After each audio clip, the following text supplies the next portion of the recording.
A Lannister always pays his debts. A Lannister always pays his debts. A Lannister always Don't pays... say it. A Lannister always pays his debts. A phrase that, depending on the situation, might give you a smile or make you shiver with fear. It perfectly encapsulates the power and ruthlessness of this family. But the Lannister name wouldn't be so impactful if not for one man.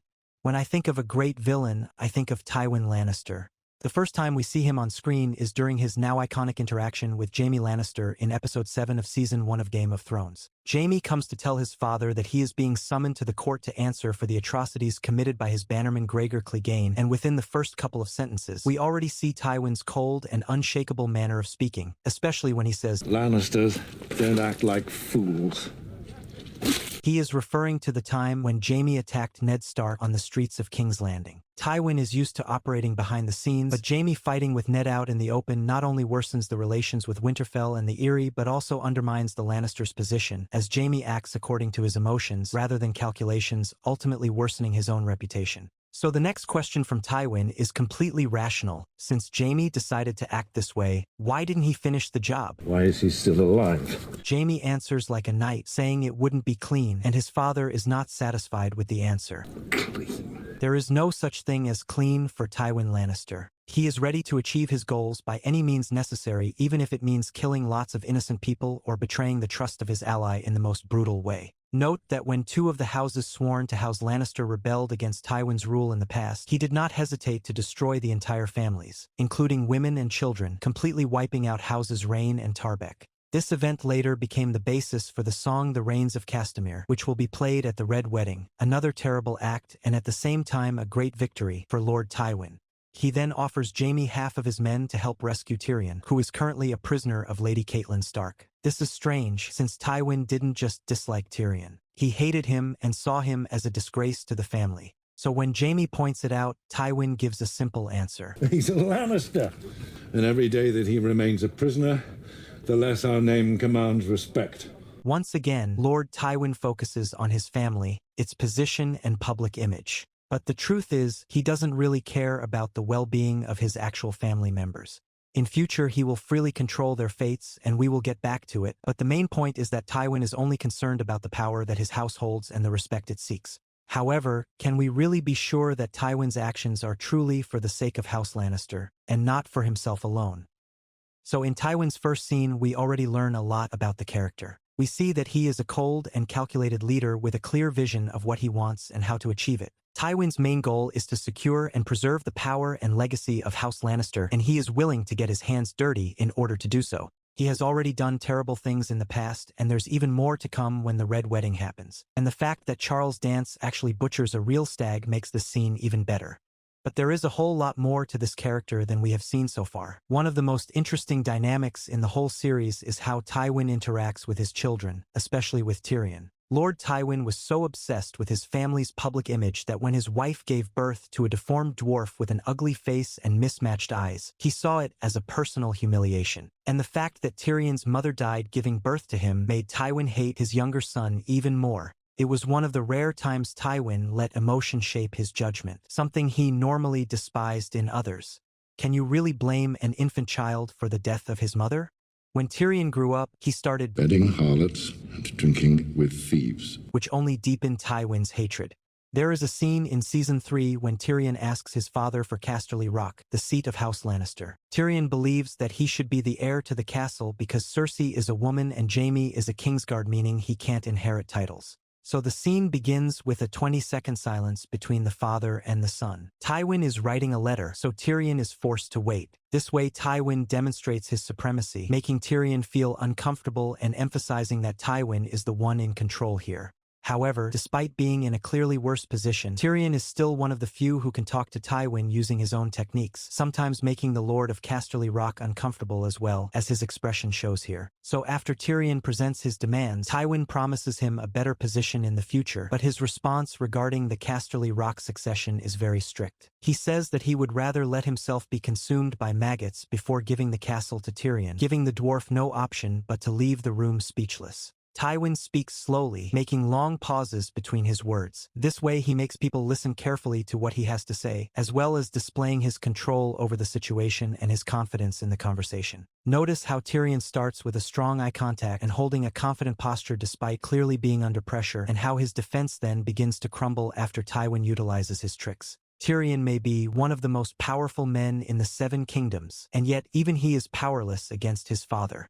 Tywin doesn't care about his children's desires and beliefs. All he needs them for is to solidify his family's control over the realm. That is partly the reason why he assigns Tyrion to serve as Hand of the King and a cause of his conflict with Cersei about her marriage.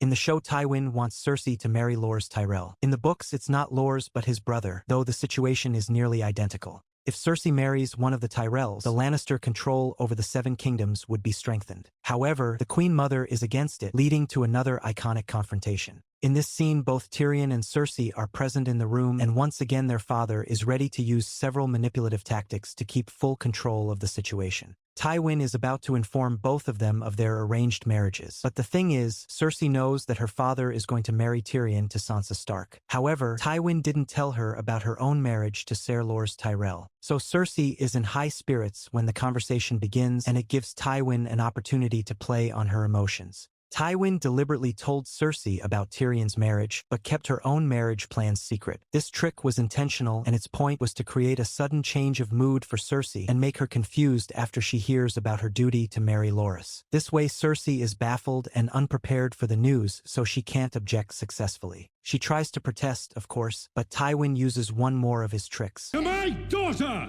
Tywin rarely shouts, but when he does, everyone in the room falls silent, because everyone understands what kind of man he is. This scream was not emotional. It was rather a calculated move, a power play through raised voice that makes Cersei immediately quiet down and set up for defense. Tywin then leaves the room and ends the conversation at the moment when he has the upper hand. This way he deprives others of the right to protest, forcing them to remain in a state of a helpless silence, securing the victory for him.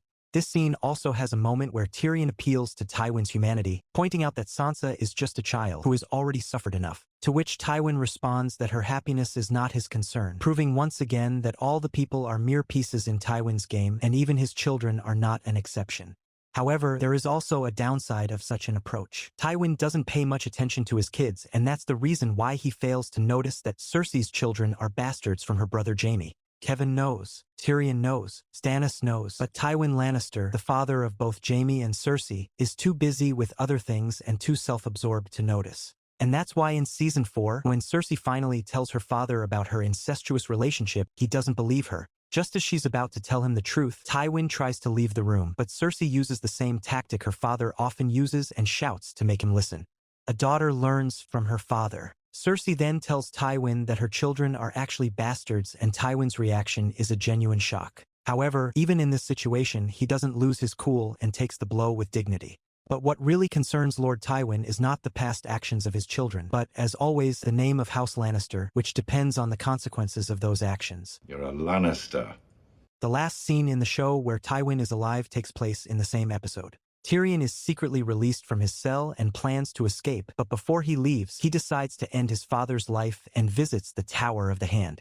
Tywin himself is guilty of leading Tyrion to this decision. The trial that placed Tyrion in the cell wasn't the first time Tywin had tried to get rid of his son. He placed Tyrion in the vanguard during one of the battles against Robb Stark's forces, hoping he wouldn't survive, and held a trial that resulted in Tyrion's death sentence. Now the dwarf is angry and determined to take Tywin's life in revenge. When Tyrion enters his father's chambers, Tywin is not there. However, the room is not empty. To his shock, Tyrion finds Shae in his father's bed. She sells her body for money, which means Tywin engages in the exact same practice he despised in Tyrion his entire life. This is the moment Tyrion's perception of his father begins to crumble. This reveals the duplicity of Lord Tywin Lannister. He is a self-centered, egotistical man who wants to appear respected and flawless, but is secretly violating his own principles. In the books, there's even a theory that Tywin built an underground tunnel to the brothel, likely for himself.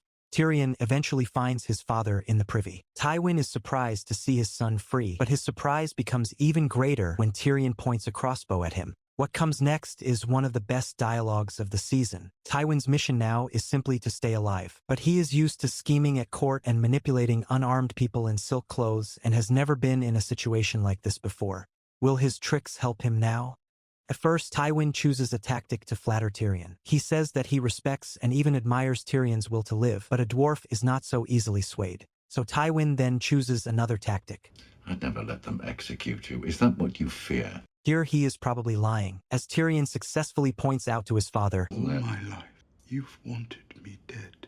At this point, Tywin finally had a perfect opportunity to rid himself of his son without tarnishing the reputation of House Lannister, and I believe he was more than happy about it. Now Tyrion is serious, so Tywin decides to say what his son, in his opinion, wants to hear.